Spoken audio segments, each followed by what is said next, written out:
بسم اللہ الرحمن الرحیم۔ سورہ یاسین کی تفسیر چل رہی ہے، آیت 41 تک ہم کر چکے ہیں۔ اللہ اس میں کہتا ہے اور نشانی ہے ان کے لیے ہم نے سوار کرایا ان کی نسل کو ایک بھری ہوئی کشتی میں۔ اس سے مراد حضرت نوح علیہ السلام کی کشتی بھی ہے، اور وہ پہلی اولاد تھی جنہیں کشتی میں ڈالا گیا۔ اولاد نے صدقہ جاریہ بننا ہوتا ہے، ان کی آخرت کی فکر کرنی چاہیے، بچوں کو تعلیم دے، اور اہم تعلیم اس وقت یہ ہے کہ ہم انہیں بتائیں وہ مسلمان کیوں ہیں، اسلام کیا ہے، یہ بات کی بات ہے۔ اسلام کو ہمیں ماننا کیوں چاہیے، یہ ہمیں انہیں پہلے انٹروڈیوس کرانا چاہیے۔ پھر یہی بچے جب گھر سے باہر جاتے ہیں ان کو مسائل نہیں ہوتے دین سے ریلیٹڈ، ان کے ابتدائی مسائل کو، ان کی ابتدائی انفارمیشن کو گھر سے ہمیں پورا کرنا چاہیے۔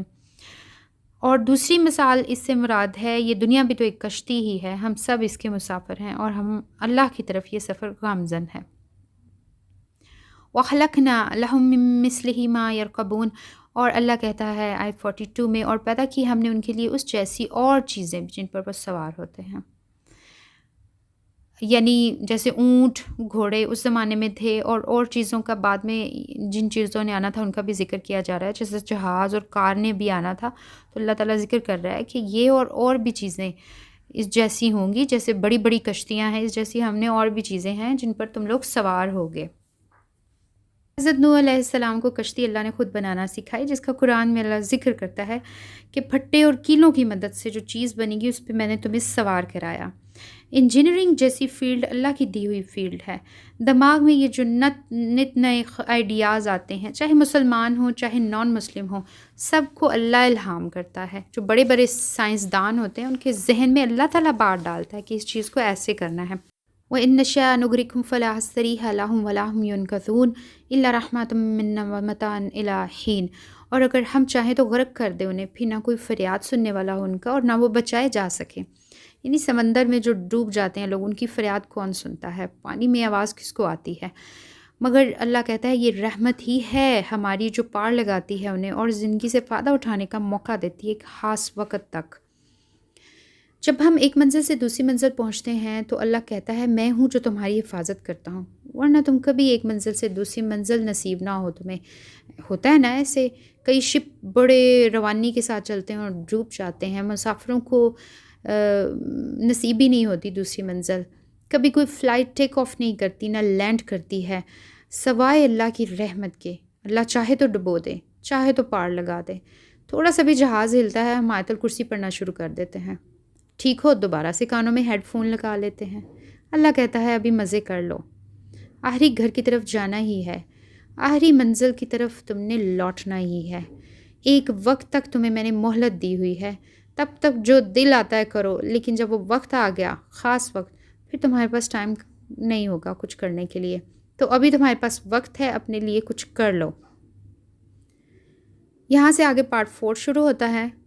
اور اس میں صرف 3 آیات ہی ہیں۔ ابھی تک ہم نے پیچھے جو پڑھا اس میں ماضی اور ارد گرد کی نشانیوں کی بات ہو رہی تھی۔ اللہ کہتا ہے ماضی سے سیکھو، یا تمہارے ارد گرد جو نشانیاں ان سے ہی سبق سیکھ لو، سورج چاند ستارے کس طرح ٹائم پہ آتے ہیں، کیسے ٹائم پہ جاتے ہیں، اور ماضی میں تمہیں نظر آتی ہیں وہ قومیں جو میں نے غرق کر دیں، جن کو فنا کر دیا، ان سے ہی سیکھ لو کچھ۔ اللہ کہتا ہے وَإِذَا قِيلَ لَهُمُ اتَّقُوا مَا بَيْنَ أَيْدِيكُمْ وَمَا خَلْفَكُمْ لَعَلَّكُمْ تُرْحَمُونَ، اور جب کہا جاتا ہے ان سے کہ ڈرو اس عذاب سے جو تمہارے سامنے ہے اور جو تمہارے پیچھے ہے، تاکہ تم پر رحم کیا جائے۔ یہ وہی بات ہو رہی ہے جو سٹارٹ میں بھی ہو رہی تھی کہ جن کے گلوں میں توق ہے ان کو نہ آگے کچھ نظر آتا نہ پیچھے۔ اللہ کہتا ہے ڈرو۔ اللہ کا جو تقویٰ ہے اس سے یہ مراد نہیں ہے کہ اللہ سے ڈرنا چاہیے، اللہ کی ناراضگی سے ڈرنا چاہیے، اللہ کے احکام سے آگے بڑھنے سے خود کو بچانا چاہیے۔ جس چیز نے اللہ نے منع کر دیا اس سے منع ہو جانا چاہیے، اور جو اللہ نے حکم دیا ہے اس پر عمل کرنا چاہیے۔ اللہ کہتا ہے تمہارے سامنے نشانیاں بکھری پڑی ہیں، اور جب بھی ان کے سامنے کوئی نشانی آتی ہے اس سے منہ پھیر لیتے ہیں۔ وَإِذَا قِيلَ لَهُمْ أَنفِقُوا مِمَّا رَزَقَكُمُ اللَّهُ قَالَ الَّذِينَ كَفَرُوا لِلَّذِينَ آمَنُوا أَنُطْعِمُ مَن لَّوْ يَشَاءُ اللَّهُ أَطْعَمَهُ إِنْ أَنْتُمْ إِلَّا فِي ضَلَالٍ مُّبِينٍ، اور جب کہا جاتا ہے ان سے کہ خرچ کرو اس میں سے جو رزق اللہ نے دیا ہے، تو کہتے ہیں یہ لوگوں سے جنہوں نے کفر کیا ہے، ان سے جو ایمان لائے ہیں، کیا کھلائیں ہم انہیں کہ اگر چاہتا اللہ تو خود انہیں کھلا دیتا، نہیں ہو مگر تم مبتلا کھلی گمراہی میں۔ بس اس کو سمجھتے ہیں جیسے آپ اپنے کچھ دوستوں کے ساتھ کہیں جا رہے ہیں، کچھ غریب آپ کو نظر آتے ہیں جن کا کوئی گھر بار بھی نہیں ہوتا، آپ ان کو کچھ دے دیتے ہیں، پھر آپ اپنے دوستوں سے کہتے ہیں یار تم بھی کچھ دے دو، اس کی ہیلپ ہو جائے گی۔ کچھ ایسی سچویشن یہاں پر ہے کہ جب ان سے کہا جاتا ہے کہ تم دے دو تو آگے سے کہتے ہیں ہم کھلائیں اسے جسے اللہ خود کھلانا نہیں چاہتا، کھلانا ہوتا تو اللہ کھلاتا، میں کیا کھلاؤں؟ یقیناً اللہ کی مرضی ہوگی کہ یہ بھوکا رہے، یہ اللہ کی قدر ہے۔ اور آپ سوچتے ہیں اس بات کا کیا جواب دوں؟ یہاں ہم تھوڑا سمجھیں گے اس بات کو، کیونکہ سب سے آسان طریقہ ہے دین کی بات کو سمجھنے کا یہ کہ فار ایگزامپل جب کوئی شخص مصیبت میں ہوتا ہے، جیسے آپ کسی کے سامنے کھڑے ہیں اور آپ کا کسی سے جھگڑا ہو گیا اور وہ آگے سے آپ کو یہ بات کہتا ہے، آپ اس کے منہ پہ ایک تھپڑ ماریں اور آگے سے اس کو کہ یہ تو اللہ کی مرضی ہے نا، میرا تو کوئی قصور نہیں، تو وہ آپ کو کبھی بھی نہیں چھوڑے گا، وہ کبھی بھی نہیں مانے گا۔ کسی اور کی مصیبت ہو تو ہم کہتے ہیں اللہ کی مرضی تھی، اپنی ہو تو کہتے ہیں میرا حق دو، یہ ڈبل سٹینڈرڈ ہے۔ اگر انسان اپنے بارے میں اس بات کو مان لے کہ میرا نقصان تو فلاں نے کیا ہے، ہم یہ زندگی اسی بنیاد پر گزارتے ہیں کہ میرے کچھ حقوق ہیں جو لوگوں نے دینے ہیں۔ اگر کسی نے میری گاڑی کو مارا ہے،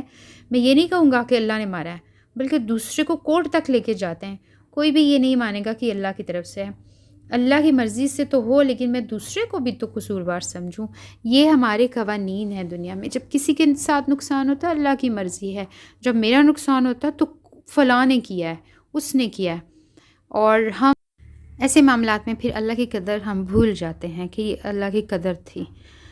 تو اللہ کہتا ہے تم وہ لوگ ہو جو صرف کھلی گمراہی میں مبتلا ہو، یعنی ہائٹ ہے ایروگنس کی، کس قسم کے کنفیوزڈ پیپل ہو تم۔ اللہ تعالیٰ ہمیں ایسے کنفیوژن سے نکالے، لوگوں کی مدد کرنے کی توفیق دے، کیونکہ یہ رزق اللہ ہی کا عطا کیا ہوا ہے۔ اگر ہم کچھ دے دیں گے تو یہ احسان ہم اپنے اوپر کریں گے کہ آخرت میں ہم اللہ سے اس کا اجر لیں گے انشاءاللہ۔ اللہ تعالیٰ ہمیں دوسروں کی مدد کرنے کی توفیق دے، آمین۔ نیکسٹ پارٹ 5 شروع ہو رہا ہے، انشاءاللہ نیکسٹ ویک کریں گے ہم۔